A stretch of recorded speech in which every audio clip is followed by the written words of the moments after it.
अमीर बहू गरीब सास की कहानी। अमीर बहू गरीब सास की कहानी है एक लालची सास की कहानी। रेखा जी अभी अभी अपने पति मुकुल जी के लिए कॉफी बनाकर किचन से निकली ही थी कि सामने से लता को आता देखकर उनका पारा चढ़ गया।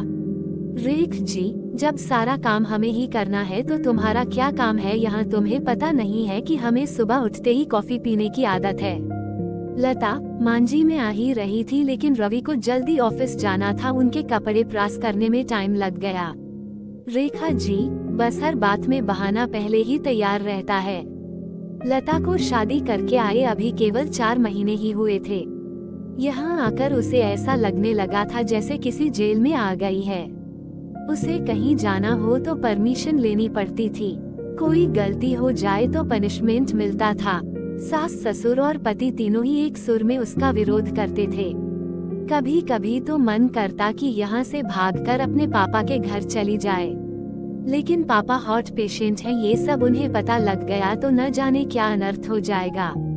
यही सोचकर सब बर्दाश्त करती रहती थी। लता ने जल्दी जल्दी सबके लिए नाश्ता बनाया, उसके बाद रवि को टिफिन पैक करके दे रही थी। तभी रवि ने आवाज दी, रवि, लता क्या कर रही हूँ? इतना टाइम नहीं है मेरे पास, कार चला के नहीं जाना है? मेट्रो में कितना समय लगता है तुम्हें पता है? जरा सा लेट पहुँचो तो ऑफिस में सुनना पड़ता है। रवि की एक एक बात इस बात की ओर इशारा था कि उसके पिता ने कार नहीं दी थी, लेकिन वह अब सब सुन लेती है। पिता को कैसे बताए कि जिन्हें आपने उसका जीवन साथी चुना था वह पैसों का लालची है। एक दिन शाम को रवि घर आया तो उसने अपने पापा से बात की, रवि, अब मुझसे नौकरी नहीं होती, वो आपके पुराने दोस्त शर्मा जी मोटर पार्ट बनाते हैं, मैं चाहता हूँ कि उसकी सप्लाई शुरू करूँ। पापा, लेकिन बेटा उसके लिए तो कम से कम 10 लाख रुपए चाहिए होंगे, वो कहाँ से आएंगे? रवि, वही सोच रहा हूँ। तभी लता चाय बनाकर लाती है। रवि, लता तुम अपने पापा से कुछ पैसे उधार ला सकती हो। लता का सब्र जवाब दे चुका था।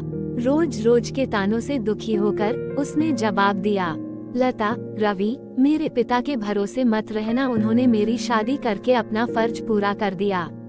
अगर आपको नौकरी करने में दिक्कत है तो मुझे जॉब करने दो, दोनों मिलकर कमाएंगे। ये सुनकर रवि का पारा चढ़ गया।